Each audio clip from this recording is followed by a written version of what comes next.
इटावा में जिन पिछड़े और दलितों के साथ मनुवादियों ने दुर्व्यवहार किया था, आज उन्हीं लोगों को अखिलेश यादव ने सम्मानित करके इन मनुवादियों के मुंह पे जोरदार तमाचा मारा है। 2 दिन पहले की बात है कि 2 यादव और एक दलित था जो भागवत कथा का पाठ करते थे, पूजा पाठ करते थे। वे पंडित के घर चले गए थे पूजा पाठ करने के लिए, जिसके बाद पंडितों ने उन्हें पकड़कर रात भर मारा, उनके बाल काट दिए, जो नाक है वो महिला के पैर पर रगड़ाया। उसके बाद ब्राह्मणी का मूत्र जो है उनके ऊपर छिड़क कर उन्हें पवित्र किया। हमने बहुत सुना था कि गाय के मूत्र से, गंगा जल से लोगों को पवित्र कर रहे हैं ये हिंदूवादी लोग। अब ये ब्राह्मणी के मूत्र से दलित और पिछड़े को ये लोग पवित्र कर रहे थे। ये वीडियो वायरल हुआ। उसके बाद विपक्ष लगातार इन लोगों को घेरने का काम किया, जिसके बाद आज अखिलेश यादव ने इन्हें बाकायदा बुलाकर पार्टी ऑफिस में प्रेस कॉन्फ्रेंस रखी और मनुवादियों के खिलाफ जमकर बोला।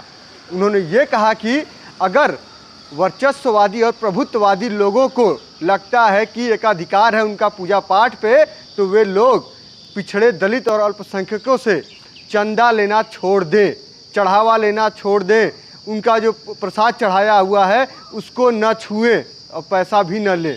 अगर उन्हें लगता है कि हम दलित और पिछड़े जो हैं वो पूजा पाठ नहीं कर सकते, तो वे लोग हम लोगों के बीच में क्यों आते हैं। अखिलेश यादव ने बाकायदा इन लोगों को लाया, उसके बाद लोगों के सामने दिखाया कि ये लोग किस तरह से पीड़ित हैं। इन लोगों से हमने पर्सनली भी बातचीत किया। इन्होंने ये बताया कि जो अपने आप को ब्राह्मण बता रहे थे, ये रात भर दारू पी पी कर इनको मार रहे थे। फिर से बता दूं कि दारू पी पी कर मार रहे थे, सिगरेट से जला दिया था, हाथ जला दिया था, पेट पे चोट आई थी, बाल काट दिए थे।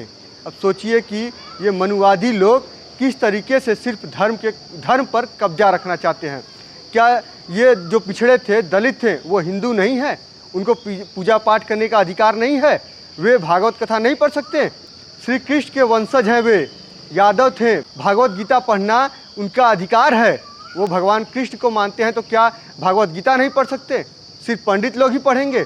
जिसके बाद अखिलेश यादव ने खूब इन लोगों को घेरा है और कहा है कि सरकार को एक कानून पास कर देना चाहिए कि एकाधिकार लोग ही पूजा पाठ करेंगे, बाकी की जाति के लोग नहीं करेंगे। अखिलेश यादव ने बाकायदा प्रेस कॉन्फ्रेंस में ये सब बातें रखी हैं और पीडीए के साथ आवाज़ बुलंद करने को कहा है। अखिलेश यादव ने कल ट्वीट करके भी कहा था कि अगर 3 दिन के अंदर कार्रवाई नहीं होती है तो हम लोग एक बड़ा आंदोलन करेंगे।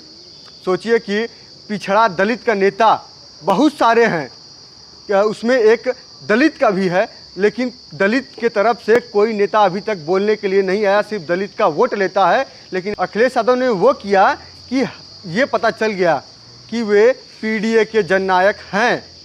ये प्रेस कॉन्फ्रेंस हुई, हम लोगों को खुद नहीं भरोसा था कि अखिलेश यादव 1 दिन के अंदर इन पीड़ितों के लाकर यहाँ पे दिखाएंगे और उन्हें बाकायदा सम्मानित करेंगे।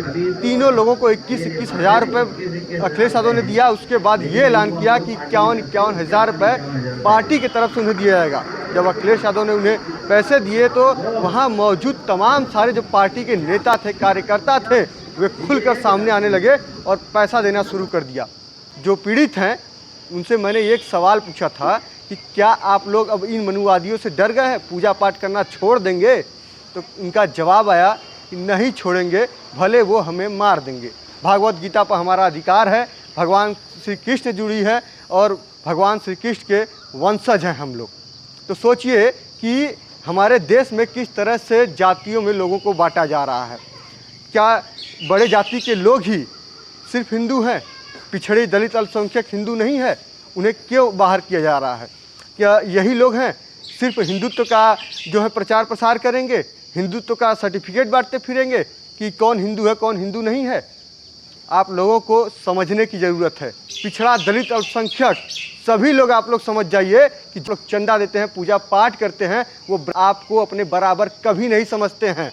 वो हमेशा से आपको वो अछूत मानते आए हैं। आप मंदिर में चले जाइए तो मंदिर को धुलवा दे रहे हैं। मुख्यमंत्री आवास से जब अखिलेश यादव निकले थे तो उस आवास को गंगा जल से धुलवा दिया गया था।